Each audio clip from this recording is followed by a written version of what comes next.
धीरे धीरे रे मना धीरे धीरे सब होए, माली सींचे 100 घड़ा, ऋतु आए तो फल होए। जी हाँ, मैं हूँ शशिकांत शर्मा और आप देख रहे हैं शशिकांत शर्मा चैनल। एक समय की बात है, एक रामू नाम का एक किसान था। वह जो है अपने फसलों को जो है खेतों में लगाया और लगाने के बाद उसे लगने लगा कि इसका फल जो है या फसल जो है हमें जल्द से जल्द प्राप्त हो जाए। इसके लिए उसने लोगों से जो है बातचीत की कि आखिर ये जो है जल्दी कैसे बढ़ेगा। तो लोगों ने बताया कि भाई इसमें खाद डाल दो। बोला खाद से क्या वृद्धि हो जाती है? रामू ने वैसा ही किया। वो जाकर के बाज़ार से खाद लाया तो उसने थोड़ा खाद डाला तो उसने देखा कि थोड़ी फसल में जो है वृद्धि हो गई है।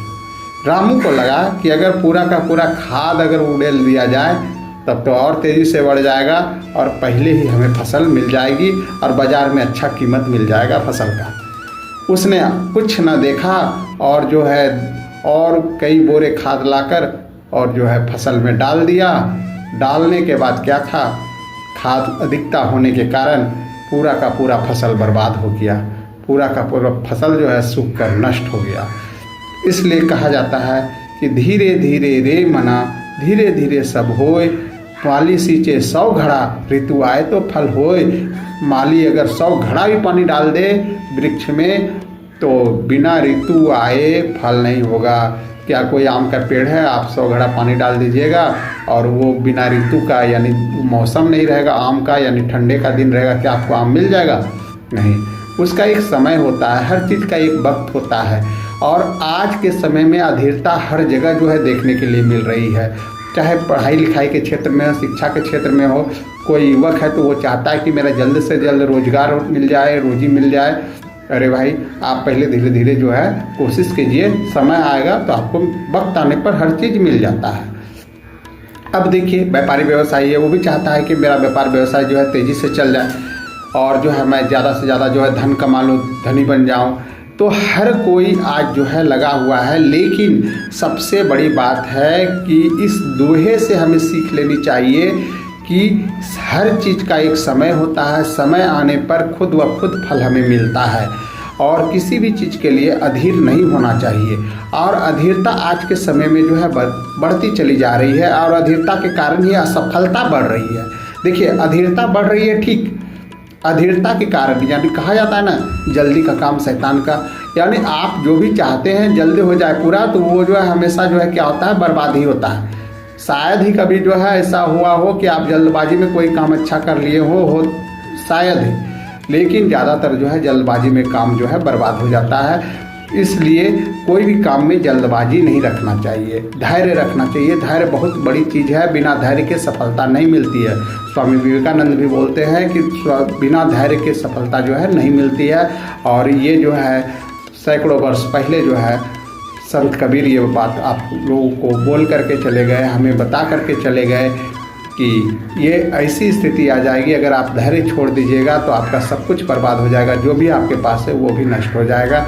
इसलिए धैर्य को ना छोड़ें। धैर्य एक ऐसा चीज़ है जो आपको अपने अंदर लाने में मदद करता है, उस चीज़ को जिसकी सहायता से आप जीवन में आगे बढ़ते हैं। जी हाँ, उसको कहते हैं आत्मविश्वास, यानी अपने पर विश्वास। अगर आप धैर्य रखिएगा तो आपको अपने ऊपर विश्वास होगा। संसार में कोई भी ऐसा चीज़ नहीं है, कोई भी ऐसा कार्य नहीं है जो कि पूरा नहीं होगा। पूरा तब नहीं होता है जब हम जो है धैर्य जो है छोड़ देते हैं। आप देखते होंगे क्रिकेट मैच, खिलाड़ी हार जाता है, कई टीम हार जाते हैं, क्यों? धैर्य खो देते हैं। जब वो धैर्य खोते हैं तब जो है उसके बल्ले से गलत शॉट निकलता है और वो जो है आउट होता है। या जो है वो धैर्य खो देता है तो वो गलत बॉल डालता है और उसका बॉल जो है ज़बरदस्त जो है बाउंड्री के बाहर जो है निकलता है। तो धैर्य में ही जो है सब कुछ है। धैर्य अगर आप खो देते हैं तो आप पढ़ाई में कहीं ना कहीं चूक जाते हैं, जिसके कारण से आप प्रतियोगिता परीक्षा से भी जो है बाहर निकल जाते हैं। धैर्य अगर आप खो देते हैं तो ऐसी स्थिति में कोई रोजी रोजगार कर रहे हैं, अब उससे इनकम आने वाला है तभी वो आप क्या करते हैं, वो रास्ता बदल लेते हैं, यानी अब उसका कमाने का आपका जो है जरिया शुरू होगा और आप उसी समय रास्ता जो है बदल लेते हैं। तो ऐसी स्थिति में उतना दिन का आपका मेहनत बर्बाद हो जाता है। मैंने कई बार देखा है, कई लोगों को देखा है कि अपने आसपास की जैसे जैसे वो अब पहुंचने वाले होते हैं, अब उनका बिजनेस जमना शुरू होता है, उनको लगता है कि नहीं हमें अभी तक इनकम नहीं हो रहा है और धैर्यता छोड़ देते हैं। धैर्यता कभी नहीं छोड़ना चाहिए। धैर्य ही आपका सब कुछ है, धैर्य ही आपका जीवन है और पूरा जीवन मिला है भाई, आपको एक लंबा समय मिला है इस धरती पर काटने के लिए।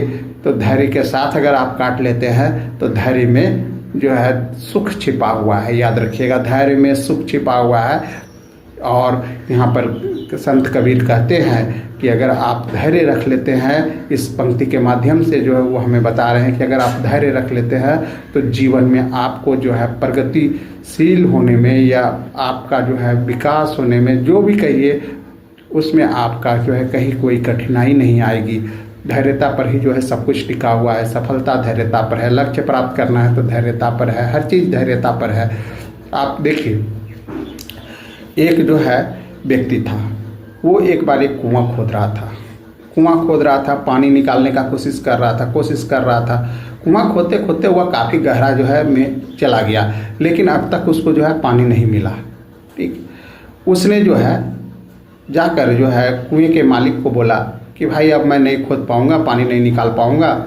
उसने छोड़ दिया, वो चला गया। दूसरा व्यक्ति आया, उसने देखा तो बोला कि ये तो किसने खोदा? तो बोला कि इससे पहले एक मजदूर आया था, वो खोद करके गया। बोला अब तो ये पानी निकलने वाला है। बोला क्या ऐसी बात? बोला हाँ। बोला कि अगर पानी निकल जाएगा तो मैं तुम्हें जो है वो मजदूर जितना कमाया उससे दुगना दे दूंगा। वो व्यक्ति बोला कि अभी तुरंत निकाल देता हूँ। उसने मात्र उस पर एक फावड़ा चलाया और जो है जलधारा फूट पड़ी। तो कारण क्या था? पहला वाला मजदूर जो है धैर्य खो चुका था, यानी कि हर काम धीरे धीरे होता है। उसे लग रहा था कि इतना खोद डाला मैंने और अभी तक जल बाहर नहीं निकला है। तो इसलिए कहा जाता है धीरे धीरे रे मना, धीरे धीरे सब होए, माली सींचे 100 घड़ा, ऋतु आए तो फल होए। समय आएगा जब आप एक सही स्थिति में पहुंच जाएंगे अपने कर्म करते हुए, तो आपको फल जरूर मिलेगा। या तो आप प्रतियोगिता परीक्षा दे रहे हैं तो आपको नौकरी मिल जाएगी। यदि आप जो है एक स्टूडेंट हैं तो आपको जो है अच्छे मार्क्स मिल जाएंगे। और अगर आप जो है कोई बिजनेस व्यवसायी हैं तो निश्चित तौर से आप अच्छे इनकम कर पाएंगे। लेकिन आपको धैर्य रखना होगा किसी भी क्षेत्र में। अगर आप बीमार हैं तो स्वस्थ हो जाएंगे। इससे पहले वाले भी वीडियो में मैंने बताया था, जो भी वर्तमान में वक्त है वो क्षणिक होता है, वो गुजर जाएगा और कुछ अच्छा ही आएगा आपके साथ। श्रीमद् भागवत गीता में भी कहा गया है कि जो हुआ अच्छा हुआ, जो हो रहा है अच्छा हो रहा है, जो होगा अच्छा होगा। तो आशा है पसंद आई होगी। हमारे साथ बने रहिए इसी प्रकार का वीडियो देखने के लिए। जय हिंद।